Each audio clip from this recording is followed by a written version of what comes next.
The video game industry is shaped by a history that spans more than 50 years of releases, in which 9 generations of consoles. The catalog at our disposal is almost endless.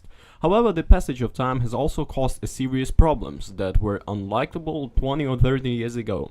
To enjoy a SNES game exactly as it was done in 90s, not only in the title question is required, but also the original hardware and compatible television. This is an investment that may can make. Fortunately, companies are aware of it and have to go great lengths to offer all experience on modern platforms. This is the practice that has been doing since the last days of the NES, the ports. Later on the Genesis, we saw package like Super Mario All Stars, the Mega Man, and the Willy Wars, and some other. On the PlayStation 2, we got the Sonic the Hedgehog. I mean, on the Sega, obviously. On the PlayStation 2, the Xbox. We also got the GameCube, and etc. So while this was a task that was carried out by the same companies responsible for the game in the collection, there are now companies that are dedicated to this, mainly motivated by the presentation of the medium. This is where M2 and Digital Eclipse come into the picture. Nowadays, if someone wants to make a compilation of the classics, there are two or best options on the market.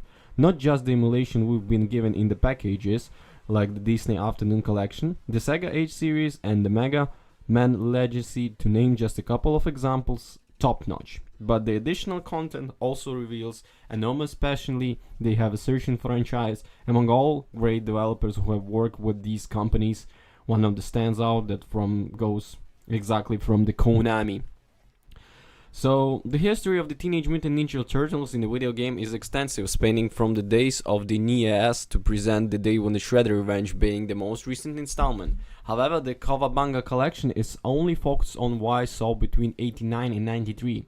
This means that the games like the infamous Teenage Mutant Ninja Turtle Mutants in Manhattan are not in this collection. Instead, we find Teenage Mutant Ninja Turtles from the arcade, second, the arcade game from the NES, Teenage Mutant Ninja Fall of the Flute Clan game, TMNT Turtles in the Time the Arcade, TMNT 2 back from the servers the game, TMT, and many more others. As if it was not enough, the 11 games that belong to the NES, SNES, Game Boy, and even Genesis, also with their Japanese versions available in the collection. Although the differences are not many, we do find a couple of variations on the difficulty as well as in the art that is presented to us. The only case that stands out a lot is the Teenage Mutant Ninja Turtle Tournament Fighters, since we here find 3 versions of the title.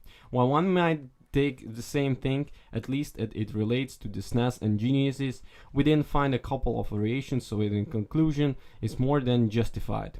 Likewise, the possibility of playing Teenage Mutant Ninja Turtles from arcade and Tournament Fighters was a rollback code.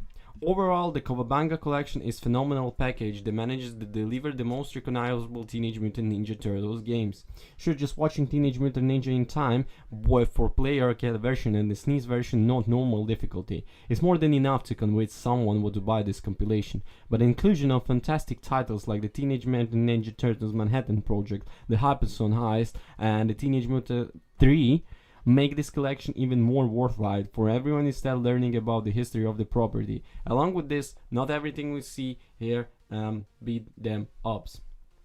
Through the S, most of the team beat 'em ups also causes like the Teenage Mutant Ninja Turtles from the NES, which is very classic platformer of the time, as well as Teenage Mutant Ninja Turtles Tournament Fighters, which is a game of fights. It's even 3 available versions. Considering the property has never stayed the gas generous, it's also not like the Cowabunga collection is forgetting some necessary installment. I don't want to say that between 1993 and 2022 we have not seen something worth including in a collection of the type, but it's important to mention that Digital Eclipse work is focused on the titles that were developed by Konami, and this key is here. Although Konami is no longer one it was, we can guarantee and agree that the games in 1990s were good. At least 1 or 2 of these titles developed by the company can be found on multiple lists of being the arcade, SNES, Boy, and etc. etc. So, For those of you already familiar with the Digital Eclipse work, it shouldn't come as a surprise that the here Teenage Mutant Ninja Turtles the Cowabunga collection is a very well emulated collection. Each of the 13 titles plays that looks great, even for those who don't care to experiment with visual options to default stylish is top notch. Fortunately, a couple of combinations are also offered. Those who want to enjoy this classic as close possible to what we originally saw in arcades and consoles. To get you started, each of the games includes 4 display options. The first one is the one that comes by default. It doesn't present any modification, it's just a clean version, that's it. The interesting things come on the other.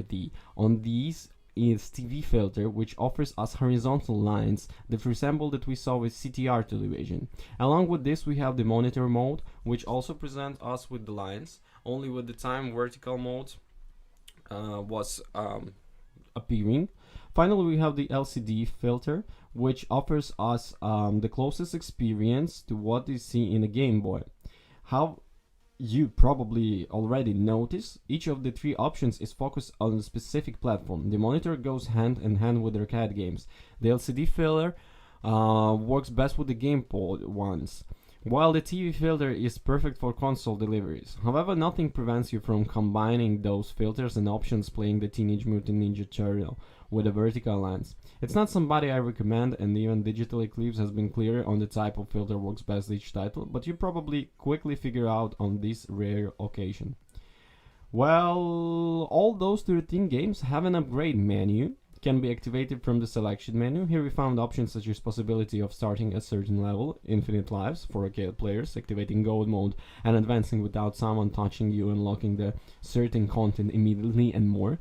However, the NES title get a number of interesting updates. This can have the declaration remote head occurred when many enemies were on the screen, as well as a spy flickering, which was caused by the same circumstances. This result is much faster and smoother experience, which is more than welcome. As always, there are just a few alternatives, and if you want to enjoy the installments, you are still living in the 80s. You can simply forget about this. Finally, no collection today would be complete without ability to go back in time and correct your mistakes, and ability to save your game. Well, but it's only once. So the sheer amount of digital content makes the collection extra special. All materials presented here shows that Digital Eclipse has a great passion for the preservation of the video games and make design documents, illustrations, box manuals, music, and much more available to public in a simple way. It's a section of information that will make us Teenage Mutant Ninja Turtles fans, as not so much appreciation that work Konami originally delivered to us. There is no doubt that Teenage Mutant Ninja Turtles, the Cowabunga collection, is one of the best collections ever we've seen on this year type of package, and that's the completely success. Well, thank you for watching. Don't forget you guys to comment and subscribe. Bye bye.